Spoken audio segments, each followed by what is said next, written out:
Bienvenue, vous écoutez le podcast Le sens de l'écoute où je discute avec des gens inspirants de leur écoute dans l'exercice de leur profession. Mon nom est Marie-Ève Ducas et aujourd'hui, on parle avec Mélissa Véraud qui est agricultrice et travailleuse sociale. Bonjour, aujourd'hui je reçois Mélissa Véraud. Mélissa est travailleuse sociale et agricultrice. J'avais le goût de l'inviter, Mélissa, parce que je voulais savoir comment ça fonctionnait l'écoute quand on s'occupe d'animaux. En l'occurrence, elle, c'est des vaches. Donc, comment on écoute un animal et comment on peut transposer ça après dans notre relation avec les humains? Bonne écoute. Salut Mélissa, Hey, bonjour Marie-Ève. je suis très contente que tu participes à ce podcast-là avec moi parce que j'étais vraiment intéressée à tes deux sphères de travail. Tu es Mhm. agricultrice et tu es aussi travailleuse sociale. Oui. Et là, toi, tu jumelles ces deux affaires-là ensemble dans ta pratique. Est-ce que tu peux m'expliquer un peu comment toi, tu utilises le sens de l'écoute à travers toutes tes sphères là, professionnelles? Ben, écoute, c'est vraiment une question qui est intéressante parce que, étant donné que j'ai plusieurs chapeaux, l'écoute, c'est quelque chose qui est fondamental. Quand on est agricultrice, si je mets mon chapeau d'agricultrice, tu sais, je suis agricultrice, j'ai une ferme laitière. Ouais. Donc, tu sais, l'objectif, c'est de faire de l'argent avec une entreprise que les animaux sont partie prenante. J'ai besoin absolument de des animaux qui vont être en santé, qui vont pouvoir Mhm. me donner, eux, leur lait, la matière première, que moi, je vais pouvoir vendre pour après ça générer des revenus. Fait que c'est la base, tu sais, de mon entreprise au niveau de ma ferme laitière. Mhm. Fait que là-dessus, l'écoute est vraiment primordiale parce que, comme agricultrice, il faut que je sois capable de détecter rapidement c'est quoi l'état de santé de mes animaux. Comment ils vont, mes animaux? Qu'est-ce qui se passe présentement dans mon troupeau? Parce que les animaux me le diront pas avec des mots, tu sais. On n'est pas dans les interactions humaines où est-ce qu'on est habitué de s'exprimer puis d'écouter l'autre. Fait que c'est pas une écoute d'entendre un message qui va être verbal. Fait que quand on travaille avec les animaux, il faut être capable de détecter la base qui est le comportement non verbal. Mhm. Fait que c'est pour ça que l'écoute est vraiment un aspect important du travail quand tu travailles avec les animaux. Puis, tu sais, bon, tu sais, là, je te parle des vaches parce que j'ai un troupeau, tu sais, de vaches. J'ai une centaine de vaches en lactation qui sont en production de lait. Puis en tout, j'ai à peu près, tu sais, 200 têtes, là, là-dessus, là, tu sais, j'ai les bébés qu'on élève, les génisses, les adolescentes et tout ça en montant jusqu'à ce que ces vaches-là deviennent en production. Fait que chacune va avoir leur niveau de langage différent. C'est comme, tu sais, si j'ai besoin de détecter l'état de santé, par exemple, d'un veau, ben, il y a des indicateurs que je vais regarder, puis c'est d'autres indicateurs que je vais regarder au niveau de ma vache, tu sais. Mais pour ça, j'ai besoin de savoir qu'est-ce que je dois regarder. J'ai besoin Mhm. d'avoir une bonne lecture pour être capable de regarder c'est quoi les bons indicateurs. Mhm. Fait que c'est pour ça que quand tu travailles avec un animal, plus rapide tu es capable de détecter par le non-verbal, donc une écoute soutenue et attentionnelle sur des éléments précis, plus vite tu vas être capable d'intervenir puis de pouvoir aider ton animal à reprendre, dans le fond, sa santé, tu sais. Mhm. Fait qu'à adopter des comportements qui vont permettre d'avoir un impact sur l'état de santé là, général de ta bête. Fait que Mhm. ça, je te dirais là, que l'écoute au niveau de mon troupeau, ben, ça va beaucoup être en lien avec ça. Fait que c'est de regarder le non-verbal. Puis ça, c'est moi comme agricultrice. Mais moi, comme intervenante, comme travailleuse sociale, ben, dans mon entreprise, ce que je fais, c'est que je reçois, dans le fond, des enfants, des adolescents, des adultes aussi. Je reçois aussi les parents. Mais quand je vais travailler principalement avec des enfants et avec des adolescents, c'est que je vais beaucoup utiliser mes animaux pour être capable de faire prendre des prises de conscience, vivre des expériences, pour être capable que ces enfants-là, ces adolescents-là, puissent faire des apprentissages à travers un vécu. Fait que je travaille avec eux autres à venir détecter aussi c'est quoi les signes chez l'animal pour le découvrir. Fait que Mhm. c'est pour ça que, tu sais, l'écoute, là, est partout, puis plus on apprend à l'utiliser, plus à quelque part, on va être capable de générer des résultats qui vont être porteurs de sens. Puis, tu sais, j'ai déjà le goût de te donner un exemple en lien là-dessus. Quand je fais mes rencontres avec les jeunes, je reçois beaucoup là, de demandes de travailler avec des enfants adolescents qui vivent de l'anxiété. OK. Fait que dans mes rencontres, une des premières choses que je vais faire avec eux autres, tu sais, souvent ma deuxième rencontre, c'est qu'on va se faire un petit plan d'action où est-ce que les jeunes doivent découvrir c'est quoi la réaction d'un animal quand il a peur. Puis là, on utilise trois animaux que j'ai sur ma ferme. On le fait avec une vache. Quel sera le comportement d'une vache quand il a peur? Quel est le comportement d'un chien quand il a peur? Puis quel est le OK. comportement d'une poule quand il a peur? Fait que c'est OK. ces trois animaux, dans le fond, hein, que j'ai dans le fond sur ma ferme. Puis l'objectif en arrière de ça, c'est de leur faire découvrir, ben, chez l'humain, quand on a peur, on va avoir trois mécanismes qui vont avoir tendance à être activés au niveau de notre cerveau. Fait que ça va être nos trois F, là. Ça va être le F au niveau, dans le fond, du fight, au niveau de l'attaque. Fait que ça, c'est la réaction du chien. Il va y avoir la réaction au niveau de la vache qui, elle, dans la vie, est une proie. Tu sais, anciennement, quand ces animaux-là n'étaient pas domestiqués, quand ils vivaient, dans le fond, en forêt, dans les plaines, ben, ils pouvaient être attaqués à tout moment. Fait qu'elle, son instinct de survie, c'est d'aller vers de la fuite. Donc, là, on a le flight. Puis, le dernier, la poule, ben, une poule, c'est souvent ce que je vais dire, c'est qu'elle n'a pas grand-chose pour elle. Pauvre petite, tu sais, c'est comme, elle va essayer un peu de se sauver, là, d'utiliser la stratégie de fuite, là, mais elle court pas vite. Tu sais, elle n'a pas les ailes adaptées pour être capable de s'envoler non plus. Fait qu'elle n'a pas un réflexe de fuite qui va être si élevé que ça. Fait qu'elle, son autre stratégie qu'elle va utiliser, ça va être son réflexe d'immobilisation. Donc, tu sais, quand je dis au niveau des trois F en anglais, c'est le Mhm. freeze. Fait que le réflexe d'immobilisation. Fait que ça, avec les jeunes, on va le faire. Fait qu'on va se faire un petit plan d'action. Puis là, le jeune va comme définir, OK, qu'est-ce que je vais faire pour faire peur à une poule? Parce qu'il doit se poser comme question, premièrement, cet animal-là, est-ce que c'est une proie ou c'est un prédateur? Puis, je dois prendre le comportement pour causer la peur. Donc, si, exemple, je travaille avec une poule, je dois me comporter comme si j'étais un renard, parce que le renard sera le prédateur. Fait que si je suis un renard, qu'est-ce que je vais vouloir faire à la poule? Je vais vouloir l'attraper, je vais vouloir venir la croquer. Tu comprends? Fait que là, avec les jeunes, c'est ça le petit plan d'action qu'on va faire. On va regarder sur, OK, ben, qu'est-ce que tu vas faire? Tu vas essayer de l'attraper, puis on va voir qu'est-ce que la poule, elle va faire. Qu'est-ce qui est vraiment intéressant là-dedans, quand je te parle de l'écoute, c'est Mhm. que là, l'enfant, son attention est soutenue au niveau du comportement de l'animal. Puis quand il arrive pour prendre une poule, là, la poule, ce qu'elle va faire, c'est que tu n'as même pas besoin d'y toucher. Tu es à quelques centimètres au-dessus d'elle avec les mains juste au-dessus, comme si tu faisais semblant de la prendre. Puis la poule, ce qu'elle va faire, c'est qu'elle va arrêter de bouger. Elle va s'ouvrir un peu les ailes pour comme se gonfler, se mettre un petit peu plus grosse, puis elle va se baisser les jambes. Puis elle ne bougera plus de là. Fait que tu vois, là, l'enfant comprend là, que c'est ça le réflexe d'immobilisation, là.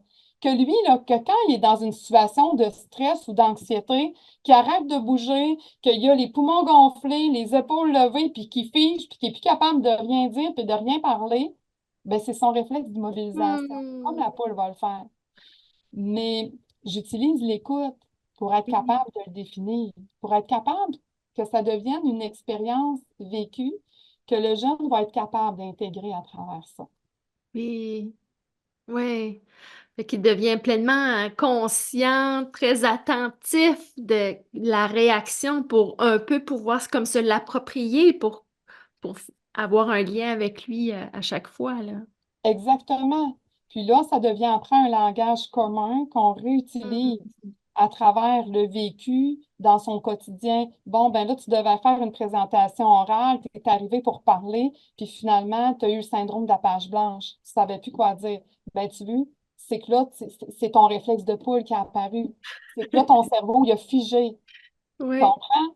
Fait que là, c'est comme oui, l'enfant sait de quoi on parle, oui, comprend que c'est un réflexe normal, que le cerveau, quand il est dans des hauts niveaux de stress, va avoir tendance à prendre un chemin, et ça, c'est un des chemins possibles. oui, Et pour ça, tu sais, comment l'enfant fait ou l'adolescent va faire pour prendre conscience de ça? Ben, la première étape, ça passe par l'écoute. Fait qu'il l'a observé et de par son observation, il va avoir écouté.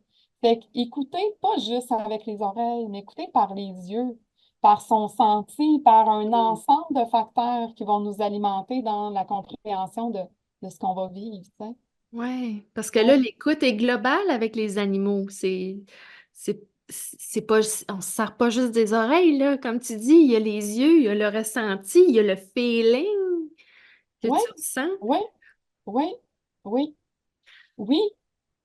Puis, tu sais, c'est là qu'on détecte l'importance d'être conscient de son environnement et d'utiliser l'ensemble de nos sens. On Mmh. n'a pas seulement le pouvoir d'écouter avec les oreilles, d'écouter le message, mais si tu veux augmenter ta compréhension de qu'est-ce que l'autre vit, d'être capable d'essayer de lire dans les pensées de l'autre, il faut que tu aies un sens développé pour être capable de détecter le non-verbal également, pas juste au niveau de qu'est-ce que tu entends. Tu sais. Oui, ce qu'on entend, c'est Ouais. important, mais c'est Oui. un élément à travers les autres.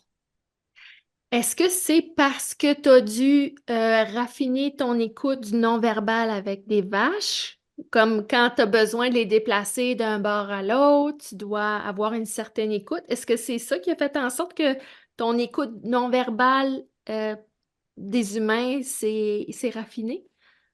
Ben, c'est sûr que tu sais, les apprentissages que je fais comme intervenante qui veut toujours améliorer ses compétences, être capable, dans le fond, de générer tu sais, des résultats, avoir un impact réel avec les gens que je vais aider, fait en sorte que présentement, c'est un peu plus le contraire, je te dirais. C'est que parce que je vais chercher des enseignements plus théoriques, plus au niveau des concepts en psychologie, OK. que je me rends compte après ça que, OK, je le faisais de façon non consciente déjà avec mes animaux. Puis là, ça fait en sorte que je prends encore plus de plaisir parce que là, Hmm. je joue encore plus avec ça. Mais Ah. il y a certaines formations, des fois, que je vais suivre en agriculture, puis que c'est comme ça m'alimente au niveau de la psychologie. Fait que ça marche Ah! dans les deux sens aussi. Tu sais, je vais te donner un exemple. L'autre jour, j'ai eu une formation sur le déplacement là, du bétail. Fait que comment on fait là, dans le fond pour travailler avec nos animaux, pour être capable, dans le fond, de les diriger dans un endroit qu'on a besoin de les diriger. Pour ça, il faut être capable de comprendre comment fonctionne la psychologie animale, leur point de fuite, puis comment ils vont avoir un réflexe de toujours faire un cercle, d'essayer de revenir au point de départ et tout ça. Puis, là-dedans, il y a un élément qui était vraiment comme important que je savais quand même déjà, puis que je m'amuse quand même depuis plusieurs années à faire, mais ça m'a comme rafraîchi la mémoire sur l'importance de ça. C'est, c'est la bulle de chaque individu. Tu sais, si par exemple, dans mon étable, bon, moi, je suis en production laitière, avec mes vaches, il faut qu'elles aillent se faire traire. J'ai Mhm. une étable qui est robotisée, ça veut dire que j'ai des robots de traite. Fait que la traite va se faire, c'est un trafic libre. Fait que les animaux sont pas attachés, les animaux sont en liberté. Donc, c'est eux qui doivent aller chercher une réponse à leurs besoins. C'est eux qui décident quand ils vont manger, quand ils vont se coucher dans les logettes, quand ils vont boire, quand ils vont se faire traire et tout ça. Hmm. Sauf que, bon, tu as des animaux qui, parce qu'ils ne sont pas accoutumés encore, parce qu'ils sont jeunes, ils n'ont pas encore l'expérience de comprendre par où ils doivent passer, puis ce qu'ils doivent faire et tout ça pour aller se faire traire et tout ça, même OK. pour les diriger vers une salle d'attente qui va faire en sorte qu'ils vont passer, là, qu'ils vont venir à passer dans le robot de traite. Fait que ces animaux-là qu'il faut que j'aille chercher, ben, faut que je les dirige. Mais comment je vais faire pour diriger, dans le fond, mon animal, tout en respectant le ratio au niveau de la pression que je vais y mettre? Parce que l'objectif est pas de rendre mon animal trop stressé. Mhm. Automatiquement, quand je suis au travers des vaches, que je marche à travers d'elle, ben, c'est sûr que je suis un facteur externe. Je ne suis pas là 24 heures sur 24 à travers d'elle. Fait que déjà, juste ma présence va leur causer un petit stress. C'est comme, OK, il y a de la nouveauté avec quoi ils doivent, tu sais, qui doivent interagir, là. Puis ces animaux-là, souvent, c'est les plus jeunes. Fait qu'eux autres, tu sais, ils sont encore moins habitués parce que ça fait pas longtemps qu'ils sont au travers les vaches puis qu'on se promène, tu sais, à pied au travers d'eux autres. Fait que si je veux diriger ma vache vers la salle d'attente parce qu'elle a besoin d'aller se faire traire, ben, il faut que je sois consciente c'est quoi sa bulle. Puis quand je dis sa bulle, c'est que il va vraiment y avoir une bulle psychologique qui va vraiment être comme une espèce de diamètre. Puis quand je me rends compte que j'avance, si je mets un pas de plus, ah, la vache va faire un pas vers l'avant. Si je fais un pas de recul, elle arrête d'avancer. Ben là, je suis en train d'être capable d'identifier, il est où le territoire de cet animal-là? Sa bulle, Oui, elle est grosse comment? Puis là, je commence à avoir du fun. Parce que là, j'ai le pouvoir d'interagir avec elle. C'est que là, on tombe dans une espèce d'interaction ensemble, non oui, verbale, mais on parle oui, le même langage. oui, oui, oui. C'est comme un Comprends? jeu, là. Tu commences à jouer, là. C'est ça. Puis en même temps, ben moi, j'ai du fun parce que je sens que j'ai le pouvoir de pouvoir contrôler mon animal et de l'emmener où je souhaite qu'elle aille. Tu comprends? Mhm, mhm. Fait que ça, c'est vraiment intéressant. Puis c'est pas toutes les vaches qui vont avoir la même bulle. J'en ai, là, écoute, qui vont me voir 100 000 à ronde, là. Il y en a qui ont besoin d'avoir une grande, grande bulle, là. Puis c'est comme, tu sais, je suis à l'autre bout dans l'étang, puis déjà, ils ont avancé parce que c'est déjà trop proche, là, tu comprends? Il y en a d'autres que, finalement, ils ont une bulle d'1 mètre, tu sais, c'est comme, eux autres, là, pour les faire avancer, il y en a que faut que tu leur touches, il y en a que tu n'as pas besoin OK. de leur toucher. Généralement, on n'a pas besoin de leur toucher parce que c'est quand même un animal qui a gardé quand même ses réflexes de survie. Puis, tu sais, tantôt, on disait, bon, ben, c'est des proies, c'était des proies anciennement, fait qu'ils ont gardé le côté au niveau du cerveau où est-ce qu'ils vont toujours travailler à avoir une tendance à fuir, là. Fait que généralement, on n'a même pas besoin de leur toucher, juste un mouvement vers l'avant va faire en sorte. Le fait de les Mhm. regarder, si je sais que je vais chercher la vache 62, Ouais. que là, ils ont tous des numéros dans le coup là, pour être OK. capable de les identifier. Fait que si je sais que je vais chercher la numéro 62, puis que je ne suis pas de bon côté, mettons, pour la diriger, là, qu'il faut que, par exemple, que je la contourne pour la faire passer d'une certaine manière. Fait qu'il faut que je passe en premier aux côtés d'elle, mais je ne veux pas qu'elle se sauve. Parce que je veux pas, si elle se rend compte que je la cible parce que je la regarde, il y a une chance que déjà elle aille vers le point de fuite. Fait que juste mon regard, quelle Ah, vache je vais regarder, ça va avoir un impact sur leur comportement. même ton intention, ça va-tu même au-delà? Est-ce que c'est aussi l'intention? Genre, faut même pas que tu y penses, genre, Ben, ou... non, je peux y penser parce que de Oui, façon consciente, mon esprit sait que, tu sais, ma cible, c'est la 62. Fait que oui, je vais partir, puis tu sais, j'ai besoin de la repérer quand même oui, visuellement parce que c'est oui. comme, il faut que mon but soit clair de, OK, qui je m'en vais chercher, puis je m'en vais pas juste serrer. Souvent, je vais avoir un but fixe, tu sais, c'est comme, OK, j'ai besoin d'aller la chercher parce que l'inséminateur sent bien, puis là, il faut que je l'attache pour qu'elle soit prête pour l'inséminateur, ou c'est la vétérinaire, ou il faut qu'elle aille se faire traire, peu importe. Mais c'est comme, il faut que je joue avec ça. Il faut que je fasse de l'attention, de l'ignorance intentionnelle. De Oui, faire comme, OK, je ne dirige pas mon attention sur elle. Je sais qu'elle est là, mais je fais comme si je ne le savais pas. Puis je regarde en ouais. avant. Puis après, je vais la contourner. Puis quand elle est rendue dans le bon sens, où là, c'est à elle que je m'adresse, bien là, je vais la regarder, puis elle va le sentir. Oui, elle va sentir le poids de ton attention. Fait qu'elle, elle Oui, va se mettre à t'écouter. oui, c'est ça. Oui, c'est ça. Exactement. Exactement. Fait que c'est pour ça que l'écoute, c'est une interaction. Tu sais. Ouais, parce qu'elle aussi, elle t'écoute, là. Oui, c'est une espèce de danse, tu sais. Ouais. Oui, puis c'est ça. Fait que c'est vraiment le fun de voir ça, puis de comprendre le sens de l'écoute à travers le travail. Ben, après, on est capable de le transposer dans différentes sphères de nos vies. Fait que, tu sais, là, je te parle de la bulle chez les animaux, Ouais. mais tu sais, c'est la même chose chez nos enfants, chez nos adolescents surtout. Tu sais, Hmm. combien de parents que je reçois en intervention, puis que, bon, ils savent plus, ben mon enfant, je n'en fais-tu trop, je n'en fais pas assez, je devrais-tu donner plus de liberté, ou je devrais mettre un cadre plus serré, puis jusque où je vais mettre des règles, que je vais mettre un cadre. C'est comme, tu sais, chaque individu, chaque personne humaine va avoir sa bulle aussi. Fait que c'est un peu la même chose. Fait que dans le sens de l'écoute, ça va se travailler de la même façon. Si tu veux que ton ado collabore, il faut que tu sois capable d'identifier, ben, est où là la limite là, sur laquelle je vais jouer là, pour qu'on ait du fun toutes les deux. Parce que si je mets trop de pression, je vais faire augmenter l'anxiété chez mon adolescent, puis il risque de se braquer, puis je risque d'avoir des comportements d'opposition. Ça risque d'augmenter c'est ça, d'augmenter, tu sais, la non-collaboration. Mais si on joue avec ça, puis que c'est une danse, puis que là, OK, là, je sens que ça le fait bouger, puis que là, je me rétracte, je lui donne l'autonomie, OK, je le laisse aller comme ça, parfait. Fait que- mais c'est pas la même bulle pour tous les adolescents. Fait qu'il y Ouais. en a qui ont un plus grand besoin de liberté, plus grand besoin d'explorer. Il y en a d'autres que c'est le contraire, qui ont besoin d'avoir un corps un peu plus serré, un petit peu plus strict. Fait que Hmm. c'est un peu la même chose. Fait que comme parents, on a toujours avantage à venir détecter, OK, c'est quoi le besoin là, ou la bulle au niveau de mon adolescent pour voir, OK, il est où mon pouvoir là-dedans? Pour aller chercher le meilleur impact possible, Mhm. Mhm. tout en maintenant une relation positive, tu sais. Si ma vache, elle veut pas collaborer, puis parce qu'elle veut pas collaborer, que je mets de la pression, puis que j'y fais mal, si j'arrivais et que je donnais un coup de bâton, ben là, je viens briser une partie de ma relation, là. Ben oui. La prochaine fois, le réflexe de fuite va être accentué, là.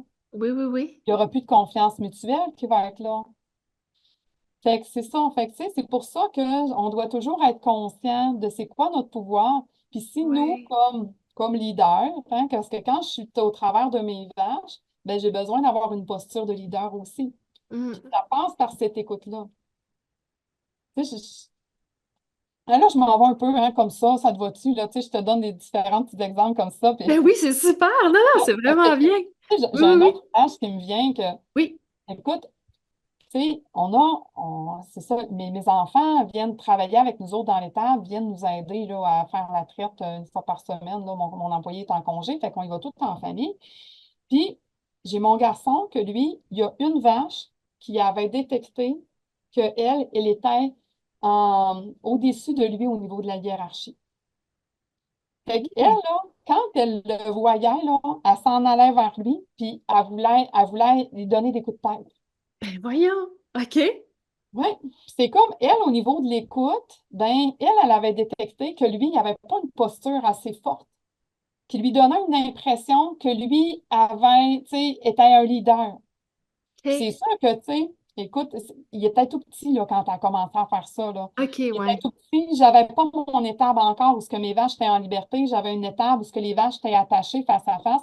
Puis il passait dans le mangeoire, puis tout petit, là, c'est sûr qu'il était pas grand. Là. Elle lui avait donné un coup de tête en dessous des fesses, puis tu sais, elle l'avait fait rebondir. Puis quand on a transféré les vaches dans la nouvelle étable, puis que là, les vaches étaient libres, pour elle, elle l'avait étiqueté. C'était comme la hiérarchie s'était déjà installée entre les deux, que même si lui avait grandi avec les années, elle avait gardé sa posture de c'est moi qui mène.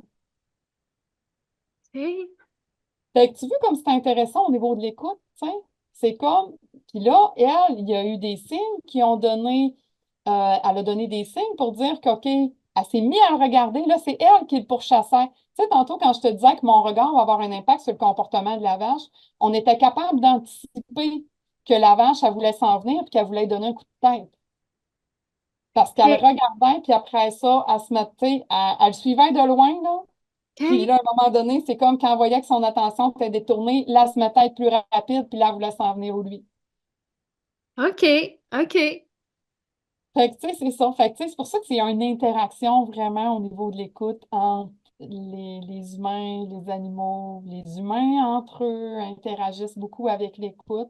Fait que c'est quelque chose de fondamental d'être conscient du pouvoir qu'on a et dans quel genre d'interaction aussi on est. Parce que ça nous permet de ne pas rester coincés. Ça nous donne du pouvoir. C'est ça, là. Là, tu viens de toucher à quelque chose qui est... C'est comme si que dès le début d'une relation, il y a déjà l'établissement d'un pouvoir hiérarchique. Mhm. Puis c'est comme si que l'écoute avait à voir là-dedans aussi. Comment tu le vois, ça, l'écoute, dans cet établissement de hiérarchie-là? Est-ce Ben, que c'est le boss qui écoute plus ou c'est... Comment ça fonctionne, tu penses? ben, c'est une question de posture au niveau du non-verbal. On va OK. dégager quelque chose. Fait que, Ah, tu sais, qu'est-ce qui fait en sorte que mon enfant, une vache, est déterminé que lui n'avait pas une hiérarchie qui était plus élevée que la sienne, puis qu'elle se permettait d'essayer de le boxer? C'est qu'à quelque part, elle a lu dans son non-verbal des signes qui lui disaient que, OK, lui, OK. c'est pas un leader. Mais OK. pourquoi elle ne le faisait pas avec moi? Ben parce qu'elle voyait dans mon non-verbal. Fait que, tu sais, c'est pas parce que tu as un titre que tu vas nécessairement avoir la hiérarchie qui va aller avec.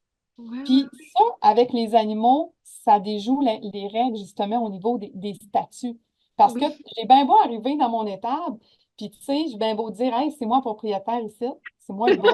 Et Oui. c'est comme si C'est je moi ne qui me paye. comporte, c'est ça, mais si je me comporte pas comme étant, dans le fond, dans une posture où je prends des responsabilités, Oui. j'assume, j'ai les épaules hautes, j'ai une assurance, j'ai une direction, c'est comme que les animaux vont détecter comme ça, là.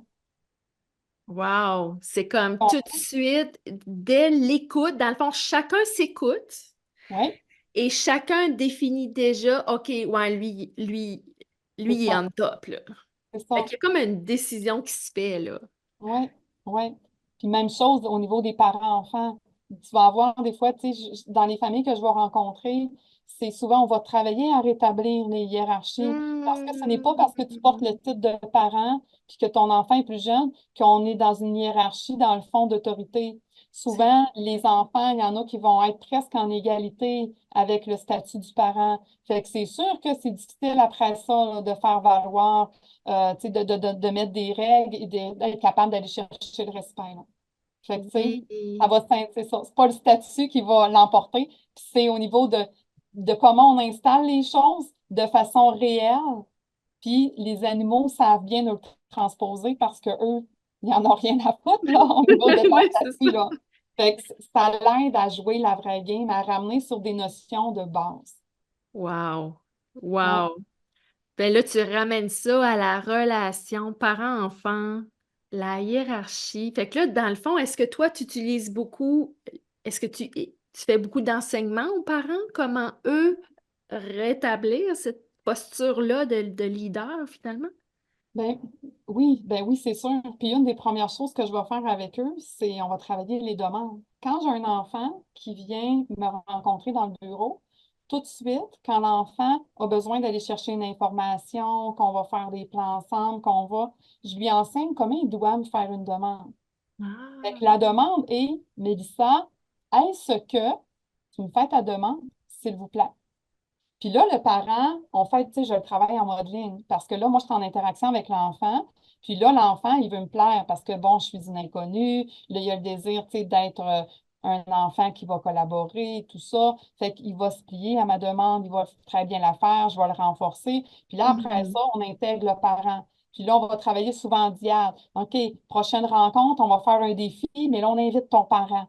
Puis là, avec ton parent, vous allez travailler en équipe, puis vous allez avoir, tu sais, un défi à faire ensemble. Puis pour faire ton défi, ben, vous allez devoir vous entendre faire un plan ensemble. Qui fait quoi, puis on le fait comment, puis on passe par où, puis on va où en premier. Mais pour ça, faut travailler les demandes. Fait que là, on réintègre la base au niveau, tu sais, du respect. Juste de commencer à faire des belles demandes. Fait que juste ça, Wow. on vient travailler à rétablir au niveau, dans le fond, des bases au niveau de la hiérarchie, tu sais. Wow. Ça a pris une toute autre tangente de juste l'écoute des animaux, mais là, Ouais. t'apportes ça, l'établissement de la hiérarchie au travers de l'écoute, mettons, direct en partant, là. Mhm. C'est quelque chose que j- c'était pas à ma conscience, j'avais pas pensé à ça. Je trouve ça vraiment intéressant. Vraiment intéressant. Puis là, tout le travail que toi, tu fais après pour rétablir cette hiérarchie-là, qui est importante entre un parent et un enfant. Puis juste ça, là, quand les gens reviennent après, là, il y a déjà une différence. Parce que juste quand ils arrivent puis qu'ils enlèvent leur manteau, ben là, on donne plus d'autonomie à l'enfant. C'est comme l'enfant, première rencontre, s'il prenait son manteau puis qu'il donne ça à son parent, on voulait dire, tiens, accroche-le à ma place. Ben là, c'est comme, ah, on rétablit déjà, c'est tout ça. Fait que c'est ça, tu sais, il n'y a rien de magique, hein, tu sais, on ne fait pas de magie avec les humains. Les humains sont tous Oui. différents. Il faut les prendre où ils sont, puis les voir dans leur force, leur capacité. Puis souvent, le piège qu'on va avoir, c'est qu'on va interpréter qu'on va avoir peur de la réaction. Mais plus on va donner de l'autonomie, plus on va responsabiliser, plus on leur donne de la force parce qu'on les voit capables de faire des choses. Et c'est de ça que, tu sais, l'humain a besoin, là. Autant les adultes que les enfants, on a besoin de se voir bons, capables d'avancer à travers tout ça. Ouais, ouais. C'est vraiment beau. Merci pour ton temps. Je vais penser à ça. C'était vraiment, vraiment intéressant. Euh, une dernière question. Est-ce que tu aurais Pour les gens qui écoutent, est-ce que tu aurais un message ou est-ce que tu aurais un conseil à donner par rapport à l'écoute, par rapport à ton vécu? Qu'est-ce que tu comprends des animaux, des humains? Euh, écoute, le conseil que je pourrais donner, tu sais, ça va être en lien avec ce que j'ai discuté aujourd'hui, c'est que ben, votre feeling que vous avez à l'intérieur compte. Ce que Hmm. vous voyez, ce que vous interprétez, ça a de la valeur. Faites-vous confiance. Oui, Fait que, tu sais, je te dirais, j'irai pas plus loin que ça. Tu sais. oui, Si c'est si beau. moi, j'ai un petit feeling que je regarde ma vache, puis je fais comme, ah, on dirait qu'elle a quelque chose. Elle a quoi exactement? C'est quoi qui se passe? Je ne sais pas tout le temps exactement, mais c'est comme, on dirait qu'elle n'est pas comme d'habitude. On dirait que, ah, OK, il y a moins énergique, on dirait qu'elle reste plus couchée, qu'en plus, ben, j'ai pas à mettre la pression de trouver c'est quoi le diagnostic. Juste d'avoir vu des signes, c'est suffisant. Puis après ça, c'est Hmm. comme, ben, si j'ai besoin d'aller plus loin, ben, je vais aller chercher les ressources spécialisées pour être capable de trouver les réponses.